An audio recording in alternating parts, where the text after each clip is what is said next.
Today we continue with our class Kitzur Shulchan Aruch. We start with Sefer Chofetz Chaim. Okay, 1 second.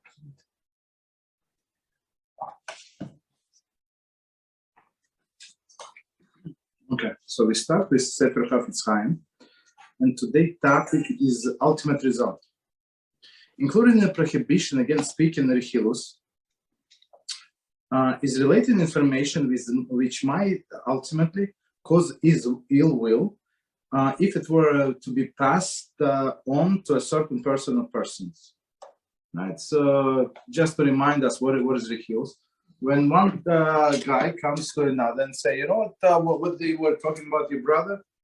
They spoke this, and that. Right. So it is rechilus. Of course, if this guy is not too bright. The listener not too bright, and he's going to tell his brother, which is absolutely forbidden, what was been said about him. So he violated the prohibition, right? Therefore, the prohibition to say anything to anyone that might cause animosity between any two people. So if whatever you heard somebody said about somebody else, and if you tell that victim, let's call him this, right, and this victim who is going to hate the speaker, so of course you're not allowed to say that. One must assume that whatever is told to even one person is likely to be repeated to the others, and could ultimately be heard by just about anybody. So don't think that people are going to keep secret just because you say tell somebody don't tell anybody. They're going to keep secret. Most of the people don't, just so you know.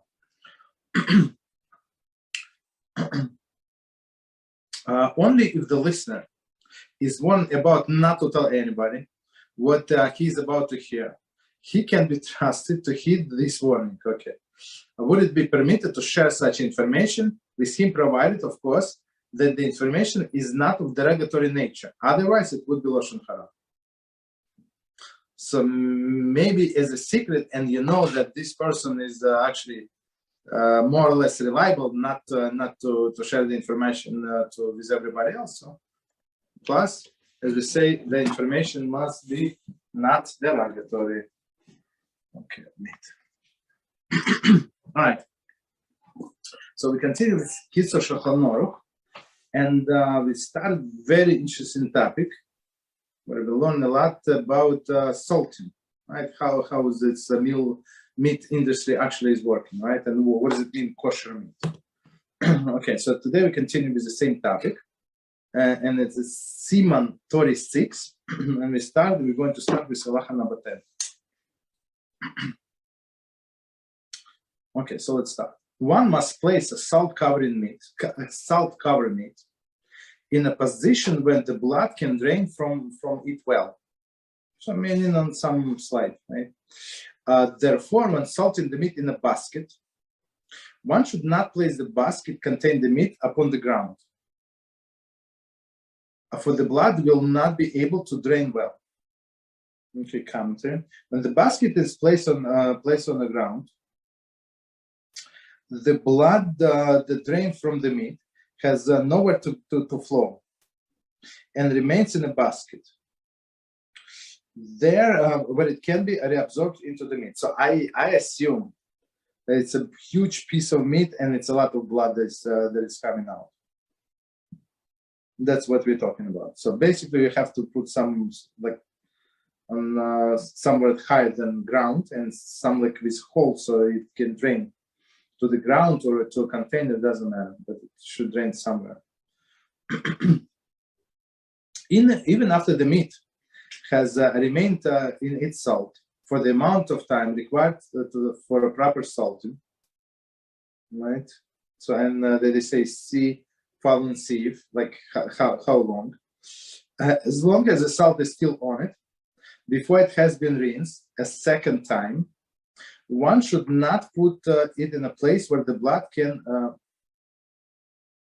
One should not put it in a place where the blood cannot drain well. Meaning double negation, but basically one should put it in a place where it's the blood can drain very well. 14, commentary. Until the blood is rinsed off the meat, one must keep the meat in a position that it will prevent it from reabsorbing the blood. Okay, so just to make a little summary, what we said last time. So we finished with shkita. We drained all of the big arteries from blood, cut them off. Okay, we're done with that. So now the second step is we rinse the meat very well in not in the cold. We said not in the warm, but lukewarm water, right? So the blood would not get reabsorbed, and then we salt, right? And we salt for amount of time that we're about to find out very soon. How long? Last time we said about half an hour or so, but we'll see. And then we do the second rinsing, meaning you have to rinse off the blood, the salt, which absorbs blood. So basically, the salt has blood, and plus there is blood that drain out from the meat itself. Okay, continue. When the salting upon a board, one must place a board on an incline. So you put an incline, right, so that the blood can drain well. And usually this board, I don't know if you've ever seen this board for Kashering. So it has like these like channels, right? So it would drain better. Okay, very well. When using a board, one must also ensure that there is no groove on the board into which the brine, there is a salt blood mixture, can gather. So what is the problem? Commentary. Here too, we are concerned that if the meat sits in a brine, it will reabsorb the blood. Okay, so it has to be straight and even channels, but they like exactly perfect, so they can so we can drain the blood, not to get the blood that was taken out, getting reabsorbed. One who is salting poultry or an entire side of an animal, right, that has an interior and function as a receptacle, okay, must turn the open side hollow down, of course, in order that the blood can drain properly. So let's see the commentary we explain. Before the animal is cut up, it has a curved shape, right? And if placed with the current side up, fluid can gather inside it. Therefore, one must place it with the cavity facing down to ensure that the brine containing blood does not become reabsorbed to the meat. So basically, I mean, we understand the animal or human, they're not flat, right? So let's say it's like this, right? So you cut the animal in half. It's like this. So put it upside down, like the cavity down, so it can drain all of the blood out. Otherwise, if you put it like this, so what did you do? All of this blood are going to get absorbed into the meat. Not good. Okay, so it was CF 10. Next one, 11. The meat should remain in the salt for an hour. Okay, for an hour. However, in a pressing meat, it is enough to leave the salt at 24 minutes. Okay, see Mishnah Brura 4:59:15. Okay, so let's see. Okay, so the proper is to keep 1 hour, but in case of the meat is 24 minutes. I think we learned there are different opinions. One opinion was half an hour, most prevalent one, and the most lenient opinion, I don't remember whom, like in a pressing meat, it was like 18 minutes, but only if you need it very fast, meaning we're talking about maybe for a sick person, I guess, whose life is not in danger, but who is very sick. But otherwise, we do 1 hour. Okay, so half an hour only in the case of meat, and 18 minutes is in a case of the pressing it. Okay.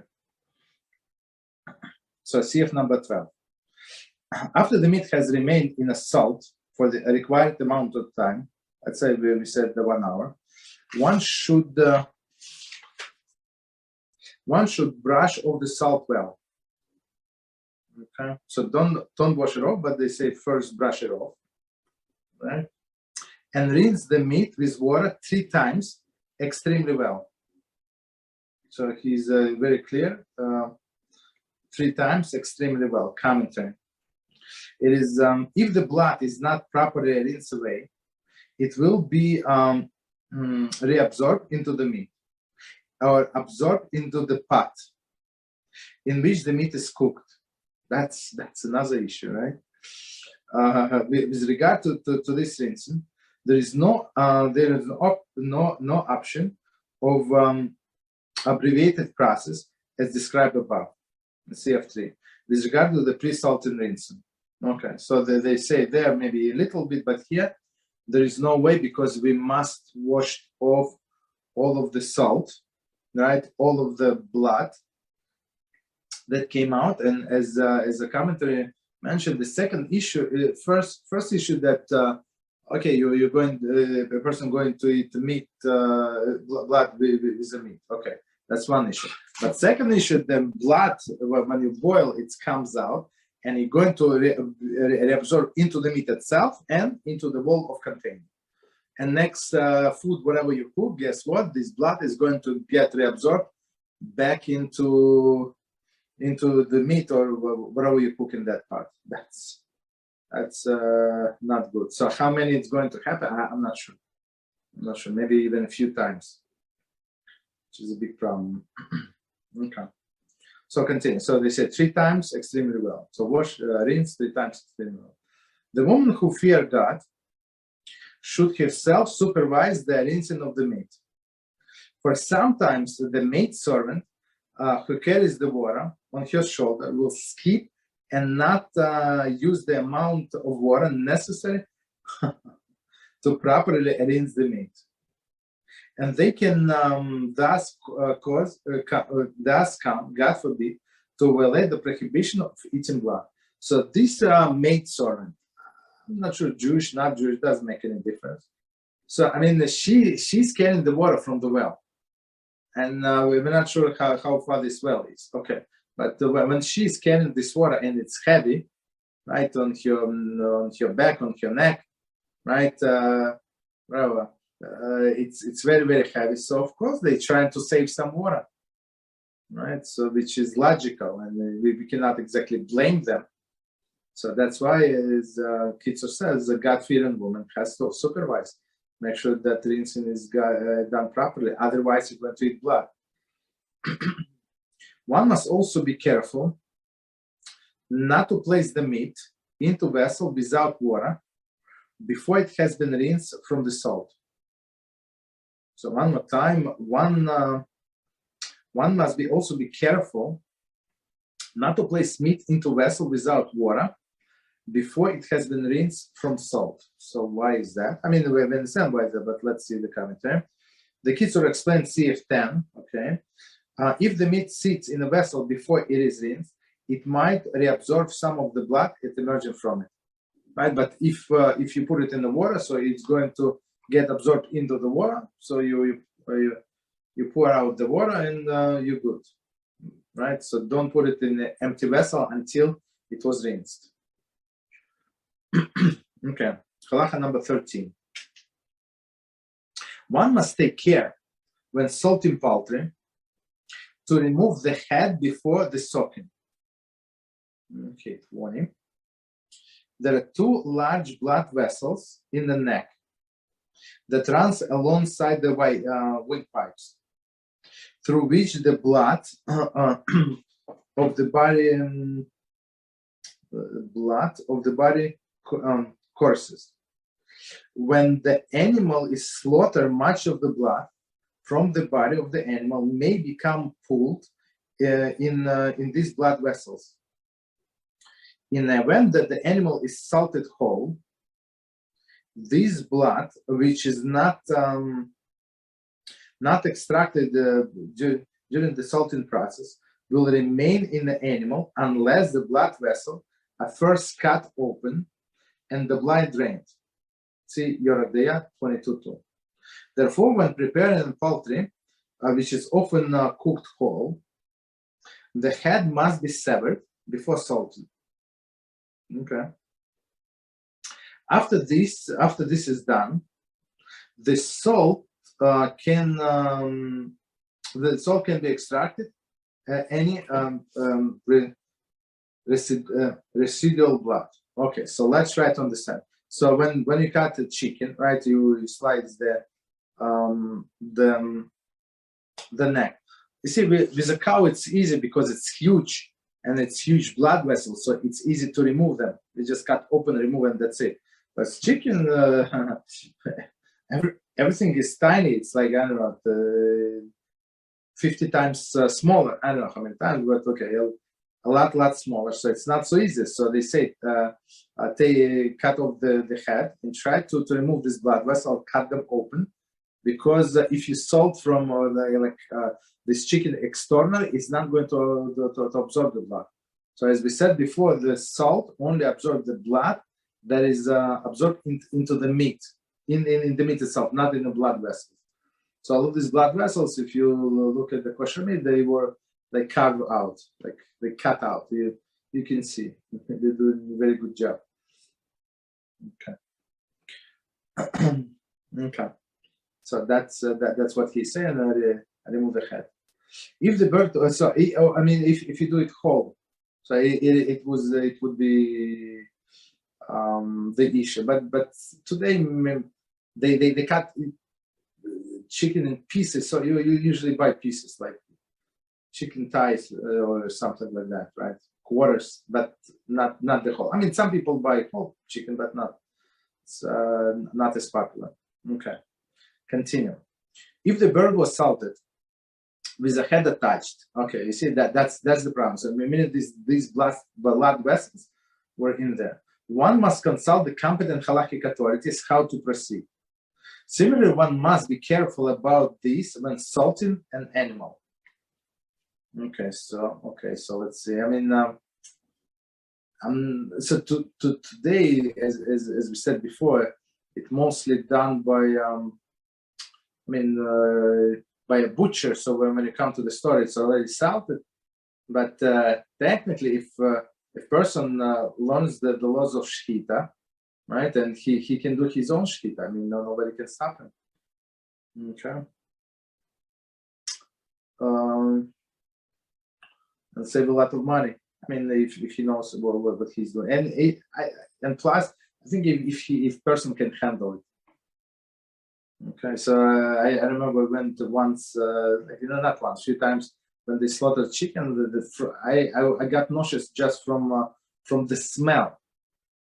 It was hot, and plus the smell. It's okay. So it's not for everyone. Let's put it this way. So continue. Although animals are not subject to the requirements of cutting open its veins, since they are usually cut into the section before salting. Nevertheless, Kitzur urges that when even with animals, the head should be severed to ascertain that the blood that gathered in the vein and the neck are able to flow out. Okay, and I'm not sure. I don't think today people eat anything from the head because even the brain. It's like I'm not sure. I don't think they sell brain in US, but even if they do, they sell in Israel, different countries also. It's a big deal to get the blood out of there. It's a lot of blood. Same as a liver, so you have to do it like above the open flame. And that's too much of the butter. Okay, so continue. Number 14. One should not place meat that has not been salted in a spot that sometimes contains salt. Okay. So let's read it again and try to understand the issue. One should not place the meat that has not yet been salted, so has not been salted, in a spot that sometimes contains salt. Okay, so what does it mean? Number 22. Some salt may have remained there, and in turn the salt the meat that in a place that is placed there. Since it is unknown there was a salt in that spot, the meat will be rinsed after this salting, and the meat will reabsorb the blood that is the salt extracted. So the way I understand, so we have a piece of meat. It was not salted yet, and they put it in a place. So it's before the first rinsing, right? So they put this meat in a place where the salt is, and they wash this piece, rinse this piece of meat, and some blood that came out with this salt, even unintentional, can get reabsorbed because of this. Okay, I mean that's why we first rinse and then apply salt. That's the thing. It is proper to designate a vessel specifically in which to put meat before salting, and not to place in this vessel any vegetables or fruit or the like. I mean, it's obvious because before the salting, so for sure it is blood, and blood came out and it got reabsorbed into the walls of the vessel. Now you put the vegetables there, your cucumbers. Guess what? You're going to get bloody cucumbers, right? There is the items are eaten without proper rinsing. Okay, maybe cucumbers was not a good example. I'm not sure if people rinse them. So in olden days, I guess, like they didn't have all of the bacteria and all of the pesticides and stuff like that, or everything was organic. So maybe they would just wipe off the dust from a cucumber and eat it like that. So it would be an issue. For the blood from the meat may adhere to the vessel. Okay, is understandable. And from the vessel, it may adhere to these foods. Okay. I mean, if you rinse them, there is no problem because it's not hot. It's cold and cold. So the vessel was cold, the meat was cold, technically, right?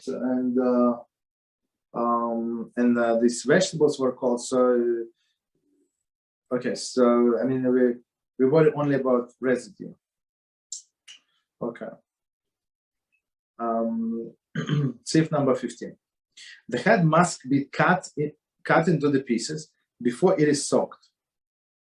And one is required to take the brain and tear the membrane that is on it, and to soak it and salt it by itself.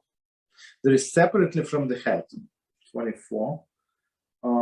Let's see. The brain is surrounded by the membrane that contains blood.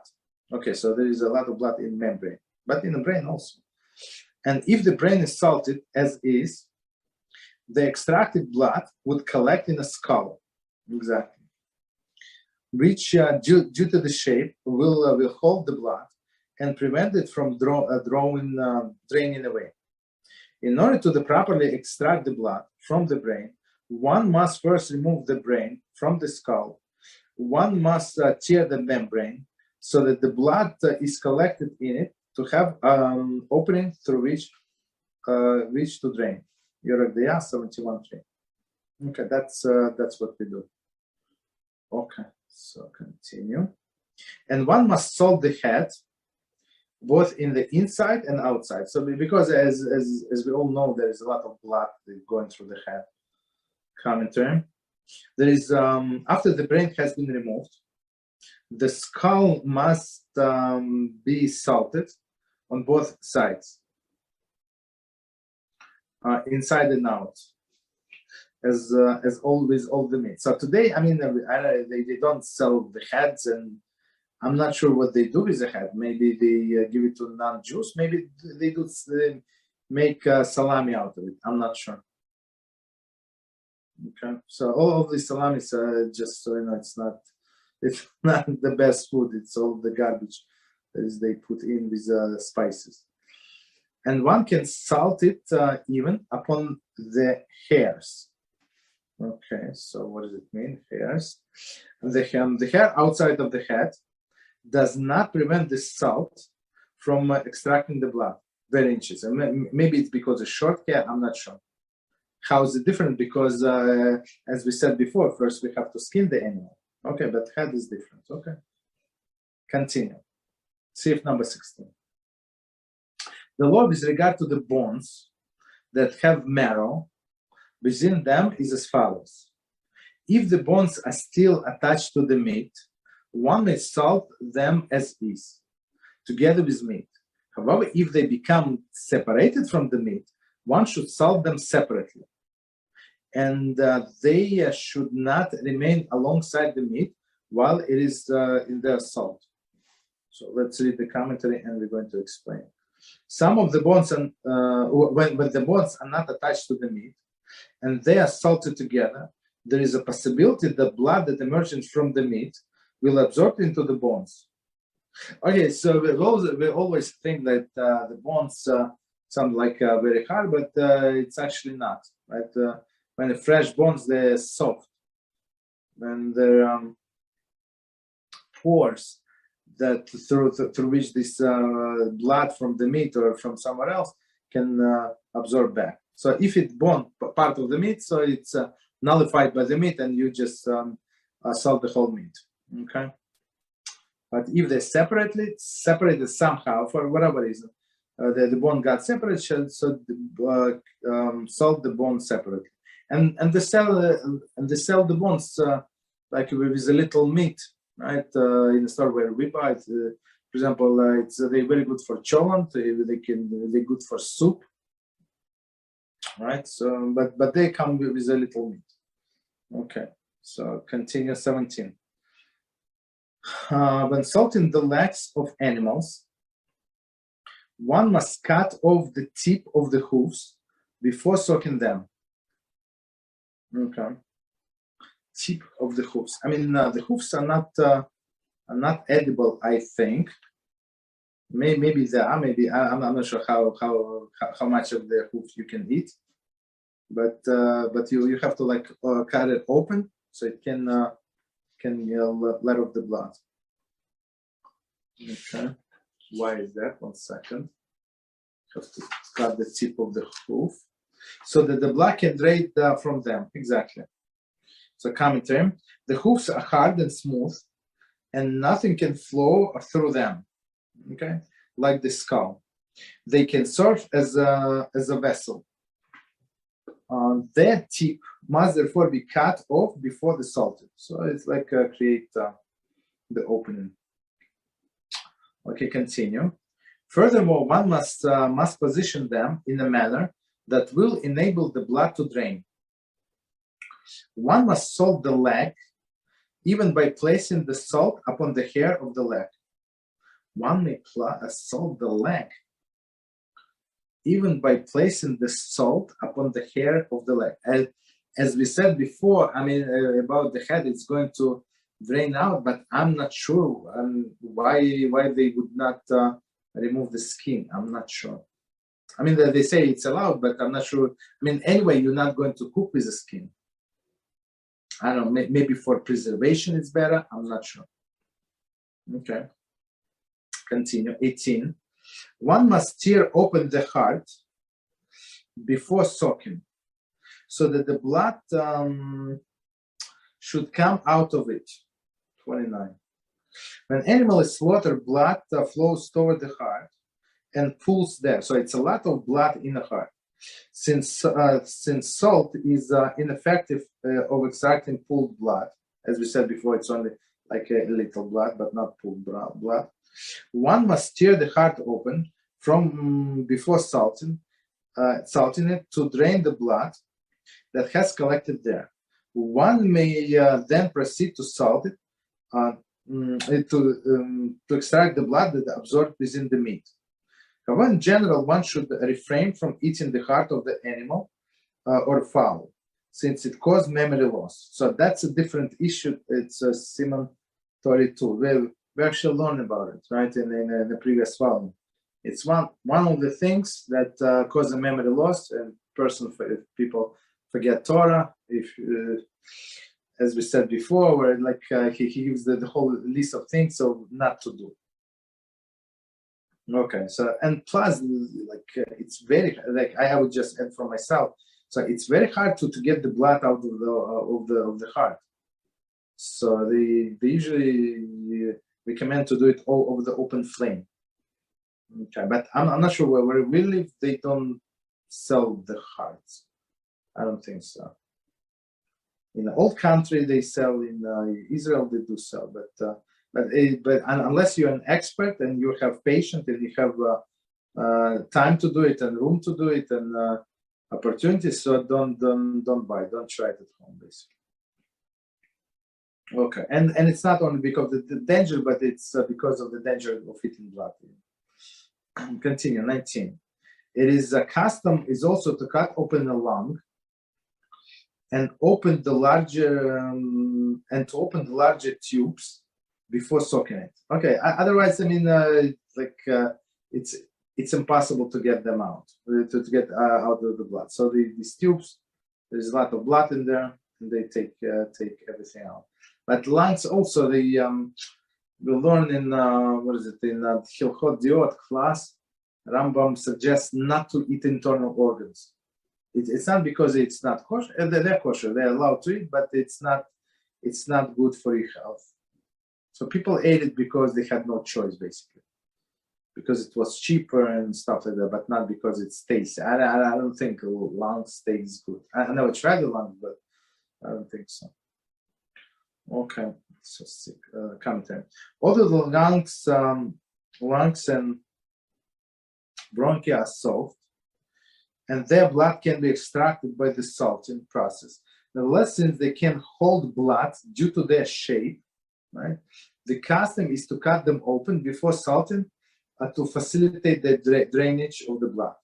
So usually, I mean, they carved out, right? But here, the commentary allows even just cut it open and that's it, without removing it. Okay. Continue. Number 20. There is much blood in the liver. That's a big, as we spoke last time, right? So this liver is the most. I mean, it's tasty, and it's not healthy. It's tasty, but it's a lot of blood. It's a lot of work to prepare it. So let's see. There is much blood in the liver. Therefore, initially, it cannot be made fit for cooking by salting process. Sorry, Kitzur here said absolutely not. But actually, what I learned in Shulchan Aruch says the same about the heart and other organs. I mean, and brain. It's impossible. So, I mean, so that's why we do it. We roast it over the open flame. So there's a place where this blood can drop. Okay. Commentary. Kitzur is citing verbatim of the words of Shulchan Aruch, who is in certain cases permits liver even if it was not salted. Okay, you're at the 73:1. Okay. Ashkenazi custom, however, is to prohibit the liver of any other food cooked with it. Right? So as well the utensils, even after the fact, even if it was cut open and salted for a full hour and washed off properly afterwards, as long as it was not roasted properly. Chachmat Adam 34:11, also Nigdei Israel. A halachic authority should be consulted. See Rama with commentaries. So Shulchan Aruch said, I don't remember how he put it. Oh yeah. He said, so Shulchan Aruch said in certain cases it's permit the liver if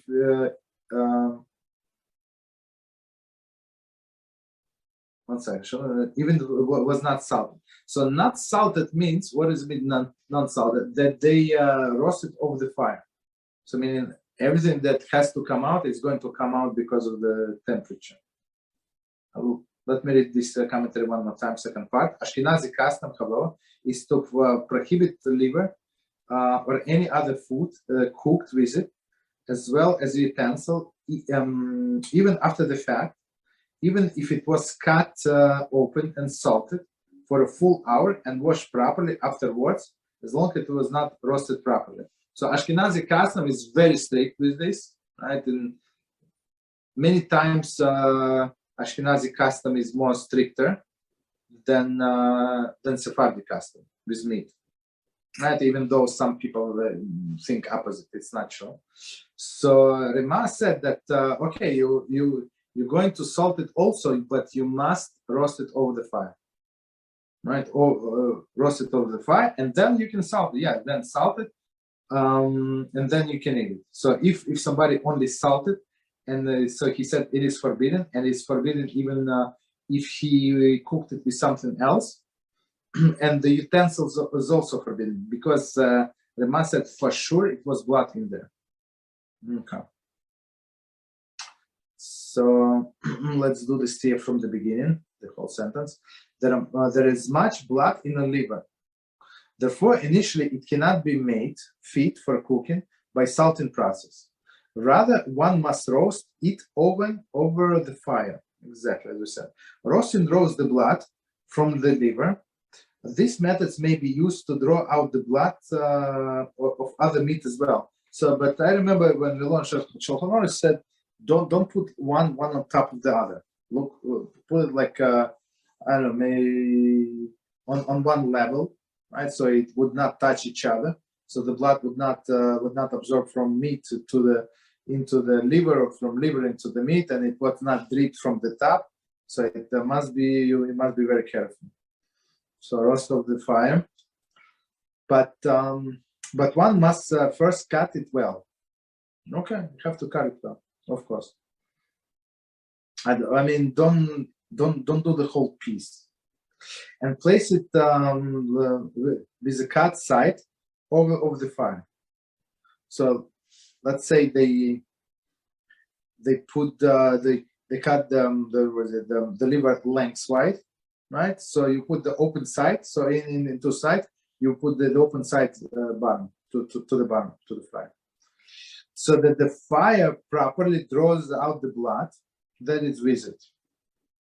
Okay, but as I said, I mean, unless you have some like grill that you're going to use only for this, okay, so you can buy the liver and do it. But otherwise, it's not going to work. I mean, even that you have a grill, right, or which you drew all of this blood from the liver. Okay, it's good, but then the liver, the blood stays on the bottom of the grill.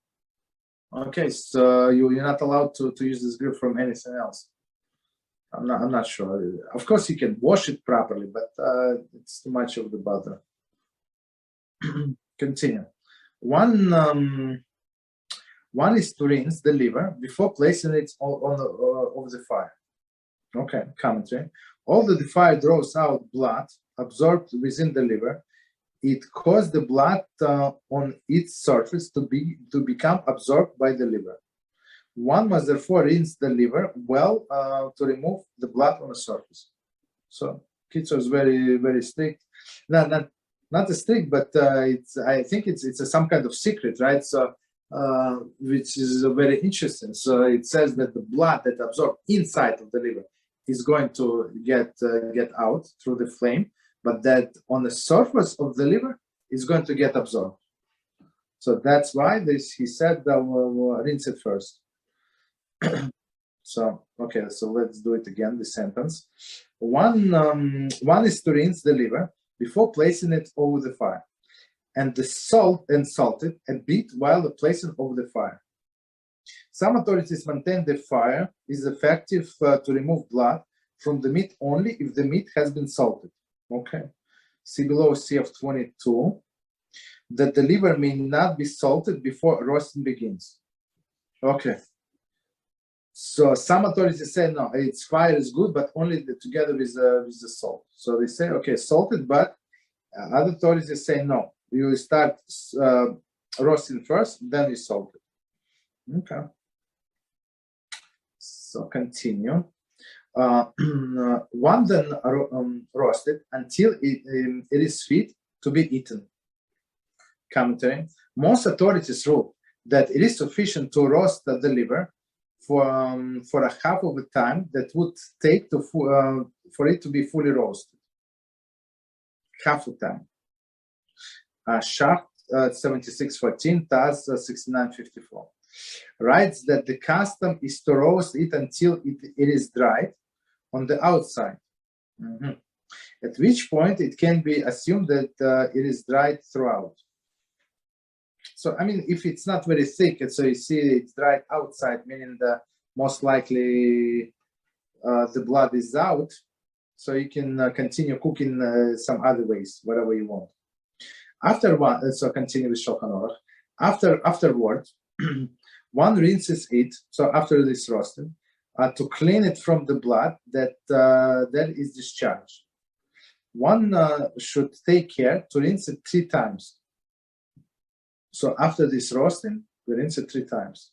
After which one may cook it as he wishes. So some people fry it, a frying pan with onions. Some people cook it. Whatever you do is good. But as I said, it's not healthy. It's very not healthy. And Rambam said it's actually like all of the internal organs, not good for you. I mean, they're kosher, but they're not. One must be careful to roast the liver only over the fire. Oh, here we go, what we were saying. And not in a shoveled out oven. There is an oven that has coals cleaned out from it. Okay, meaning like they put inside. Okay.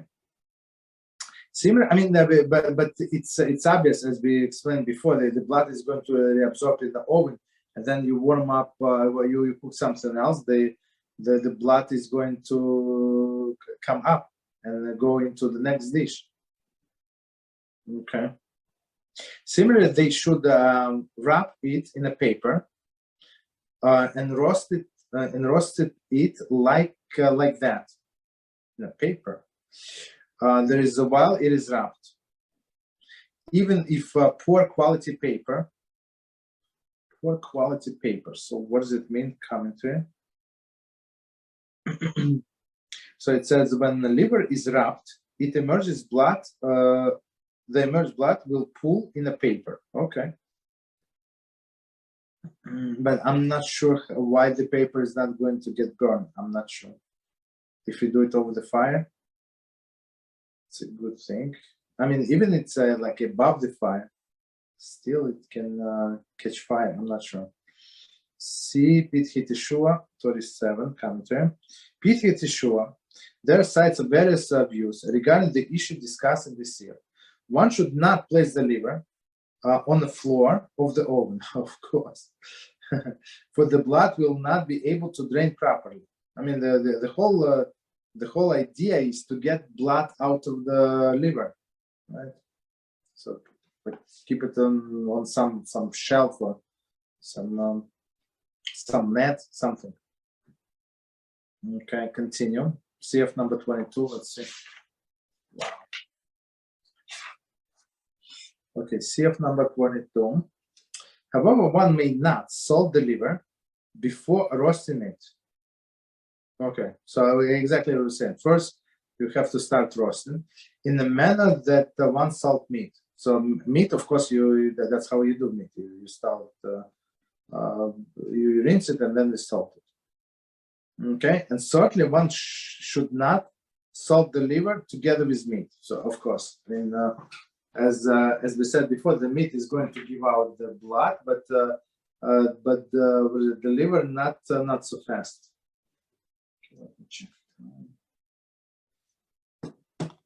Okay, so one more time with commentaries.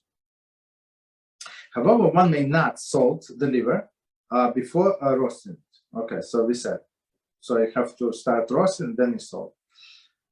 In the manner that one salt meat, commentary. There are two reasons for this. Number one, if one would salt the liver first, he may come to cook it with meat. Wow, that's crazy, right? So this roasting of the fire is, in some sense, it is cooking, right? So basically the salt is going to get absorbed into the meat, the way I understand. Number two, salt in the liver draws its blood out into the surface, and the fire can then cause the blood on the surface to become reabsorbed into the liver. Okay, so basically what number two is saying, it's one of the other, right? With meat, we draw out the blood from inside to the surface, right? And then we rinse the meat 3 times, as we said. But with liver, it's not going to work like that, right? So if he salts it, so it's going to reabsorb on the surface, and then the flame is going to cook it, and the blood is going to get absorbed back into the liver. Not good. The liver is therefore salted only slightly, and only while it is roasting, as set out in CF20. Okay, as we discussed. Okay, and next commentary, and certainly one should not salt the liver together with meat, because of the abundance of blood in the liver contained, right? So of course you need a different time frame to salt the blood, to salt the liver and meat. We are concerned that if salted together with meat, the meat will absorb some of the blood that emerges from the liver during the salting process, because it's so much blood. Okay. So let's do maybe a few more. I'm not sure if we're going to finish, but a few more we can do. The halacha of spleen is the same as that one, same as that for one cuts of the meat. So spleen, they compare it to the meat. Interesting. Except that before soaking, one must remove the membrane from upon it. As the membrane is prohibited because of the prohibition against eating halef, forbidden fat. Ooh. So this, that's a different issue. So we have it's one of the 613 mitzvahs, right? Negative negative mitzvahs of not eating fat. What is fat? Fat around the organs. Okay, so this membrane is actually one of them, one of the prohibitions. So commentaries say, see Vaikra 3:17. The Torah prohibits eating certain of the animal fats, including in this prohibition as part of the membrane that surround the spleen. So it's one more time, it's fats around organs, not the fat that's in the meat. That fat is permitted. Okay, these parts must be removed before the salting process, since the salt draws out some of the essence of the halef, which is then absorbed into the spleen, causing it become forbidden. So I mean, if some of the fat from the spleen got absorbed into the spleen itself, so the whole meat, the whole spleen is going to be forbidden. Okay. Continue. One must also purge it of the membrane sinews. Membrane sinews. These sinews are also classed as halef. Okay. One takes a top of the sinew and pulls it. Okay. And the 3 strands that are within the spleen come along with it. So he pulls one and 2 other comes. Very interesting. One must be careful not to strand the membrane, of the membrane breaks. Okay. And if it does break, one must root it out. So basically make sure that you cut maybe even a little extra, so you don't have any membrane left. Okay. Halacha number 24. When salting the rectum and the rest of the intestines, one salt them on the outer side where the fat adheres to them. Okay, 42. These organs have no blood internally. Interesting. Aside from the blood that is contained in the fat that is within them. They must therefore be salted out outside, where the most of the fat lies. Although these organs are hollow, and as we have seen earlier, that the salted must be done on all sides. Here, salting it on one side is sufficient, since even if the fat of these organs contain only small amount of blood. Okay, they are 75 1. So I mean rectum. Okay, that's what some people eat. What I heard is some people make dishes. I mean they clean it. I'm not sure how to clean it. But after you cook it for many hours, they say it's delicious. I never tried it. I have no intention of trying it. Okay, but continue. The loss of the preparations of the other are found in Yorak Deya Siman 90. Other. So basically, in this other, whatever milk did not come out, it is you're allowed to cook it, and that's how you actually can taste meat and milk together in a kosher way. So this milk that got stuck in the other is not considered to be milk, basically. So milk is only where it's outside, the way, if I remember correctly. Okay, so let's see, commentary. Although biblically the prohibition of cooking milk with meat and of eating and having benefit from the milk cooked with meat applies only to milk that was milk from an animal while it was alive, so it's biblical, right? And not to the milk that in the other of the slaughtered animal. The sages nevertheless require the milk to be removed from the other. Okay, so basically you remove the milk as much as you can, but whatever was absorbed is actually not considered to be milk, and you can eat it together with meat. Okay. So continue. Next one, 25. Regarding the stomach of the calf, in which milk is found, right, little calf, one must pour out the milk before it is soaked.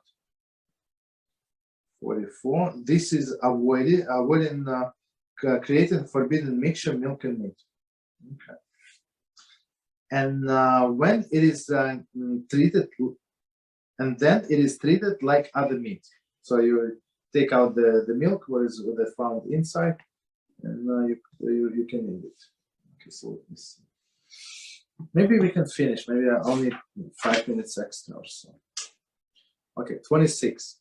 Eggs that are found inside of the bird after they are slaughtered, regardless of whether they are very small or fully developed, including their shell, requires soaking, salting, and rinsing. So basically, these eggs that we found after the slaughter, they consider to be meat, as I understand, right? But eggs that came out of the chicken while it was still alive, it's a part of. 45 commentary. Eggs that have been laid are not considered to be meat, laid, right? And therefore are not required any part of the salting process. However, when eggs are still part of the bird at the time of its slaughter, they are considered part of the mother and are treated as meat, like an organ, right? As such, they must be salted in the same manner as other meat. Okay, so that's very interesting. Continue. However, one should not salt them near the meat that is being salted. Okay, so some Some of them are without shell, like hard shell, so they're soft. Just so we know. Rather, it should he should place them in a spot where the blood discharged from the meat that is being salted will not flow upon them. So, meaning only in a different spot. 46 commentary. Since the eggs are not contains any sufficient amount of blood, we are concerned that they may absorb the blood emerged from the meat with which it is salted. Continue. These eggs are even if fully developed, when found inside the bird, may not be eaten with milk. So they're eggs, but they are meaty eggs, right? So commentary see below 46.5, where Kitzur outlines the prohibition against eating meat and milk together. Since these eggs have not been laid, they are there to be treated as meat and may not be eaten with milk. So basically, we have to know, like, put them separate, some like to make sure, like, that everybody knows that they actually came from chicken and they're meat and not part of. Number 27. Meat that has set for 3 full days or 72 hours without being salted may not be cooked even if it was subsequently salted. So commentary, the 72 hours time period begins immediately after the death of the animal. So basically they put the tag, right, on this animal when it was slaughtered.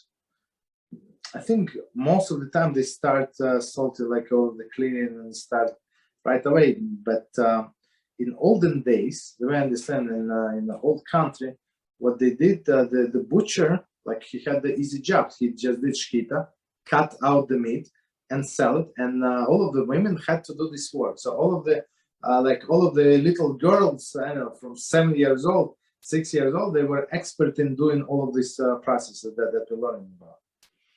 You understand? So the butcher would not do that. I mean, maybe for rich people they would do that, but maybe, I mean, the rich people would have help, so they would not need that also. Okay. So one more time, this CF.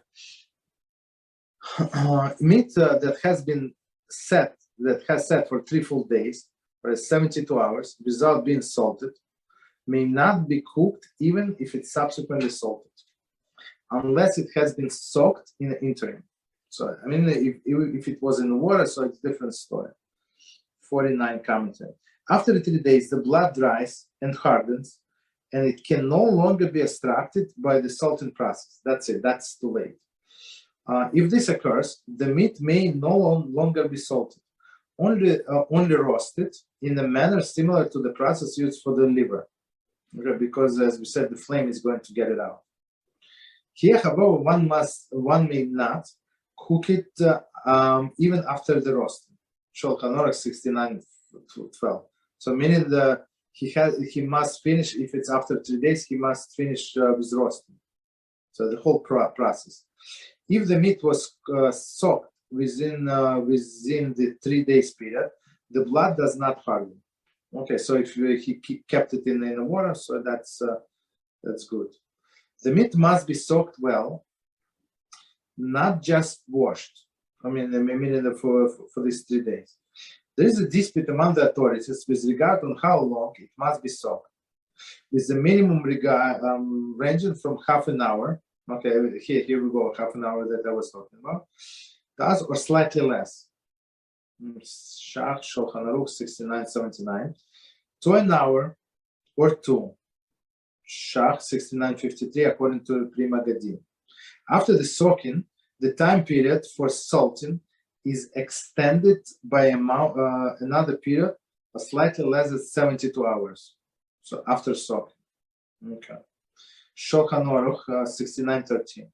From the end of the soaking. So after the end of the soaking, they have 72 hours to work with the salt. Okay. This extension through soaking can be done more than once. Helios Maharsha. Very interesting. So meaning they soak in the water, waited for 72 hours, and soak again. I'm not sure how many times, but this ruling it's very interesting.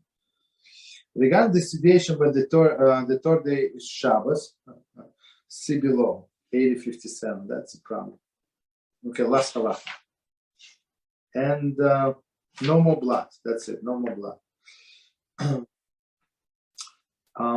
It is a practice when preparing fowl that after the feathers are removed, one singles the not singles.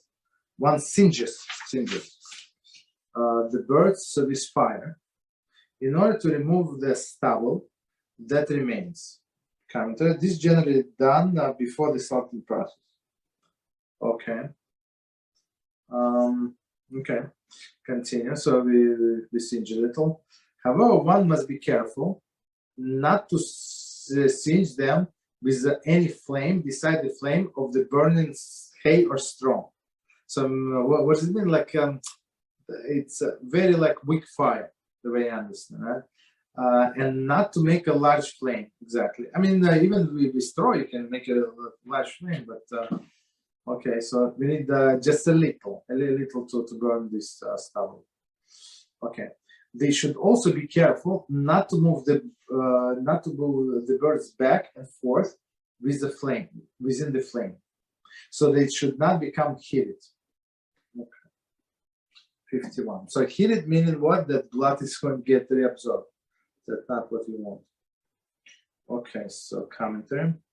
When the meat is heated before salting, the blood on the surface of the meat becomes absorbed deeply into the meat and does not emerge with the salting process. So it's very like it's very precise process, right? That's why he said use the hay or straw, right? Otherwise, the blood is going to get reabsorbed. When singeing the feathers, one must therefore use a fuel such as straw, which generally generate less heat. Limit the size of the flame and constantly move the bird around about. So meaning don't stop on one place. Okay, so we finished with this. So the next topic, I just want to say the next topic, the loss of immersing utensils. Contain 13 CFE. Meaning all of the utensils or almost all of the utensils that you buy, unless you know they're made by a Jew, so you must immerse into kosher mikveh or kosher pool of water, whatever is the ocean, whatever we have, river, okay, stream, whatever we have. Any questions? Okay, so if not, so let's stop here. So tomorrow we're going to do Beezrat HaShem Hilchas Teshuvah, Rambam. Okay, good night. Until tomorrow, Beezrat HaShem. Good